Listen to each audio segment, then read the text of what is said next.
chirurgie de comblement sinusien, qu'on appelle aussi sinus lift ou greffe sinusienne. Et dans les suites de cette intervention, eh bien, nous allons vous donner quelques consignes pour que ça puisse se passer pour le mieux. Alors ce qui est important, c'est d'observer du repos dans les jours qui suivent l'intervention. Aussi, ce qu'il faut, c'est mettre de la glace au niveau des joues. Alors l'idéal, c'est de mettre un pain de glace dans un torchon et de venir l'appliquer sur la joue pendant des périodes de 20 minutes. 20 minutes de glace, 20 minutes sans, et en remettre un petit après, et de le répéter le plus souvent possible dans la journée. Évidemment, la nuit, il ne faut pas en mettre. Ensuite, s'il y a un petit saignement au niveau de la zone opérée ou au niveau de la narine, eh bien, ce qu'il faut faire, c'est prendre une compresse, la rouler et mordre dessus. Faire des bains de bouche à l'eau froide, mais sans faire d'effort de toux ou de crachat. Ensuite, au niveau de l'alimentation, eh bien, il faut avoir une alimentation froide pendant les 48 premières heures qui suivent l'intervention. Après, petit à petit, vous pouvez prendre un petit peu plus chaud.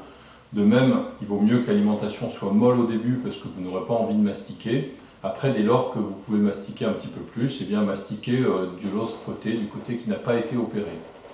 Les bains de bouche aussi doivent être commencés à 48 heures après l'intervention. Il n'y a que le brossage des dents qui peut être commencé le jour même, en évitant la zone opérée. Par contre, au niveau de la zone opérée, on vous a prescrit une petite brosse à dents 7 centièmes, donc qui est une petite brosse à dents qui va permettre de brosser sur la zone avec la cicatrice. Et donc ça, c'est à partir du 3e jour que vous pourrez commencer. Une autre chose importante, c'est d'éviter la position complètement allongée. C'est pour ça qu'on recommande aux patients de rester assis et de dormir en position demi-assise, c'est-à-dire avec 2 bons oreillers derrière la tête, afin d'éviter l'œdème post-opératoire. Enfin, une autre consigne qui est très importante, c'est d'éviter le mouchage pendant 2 semaines. Donc, s'il est vraiment nécessaire de se moucher, eh bien, il est recommandé de faire des rinçages du nez au sérum physiologique.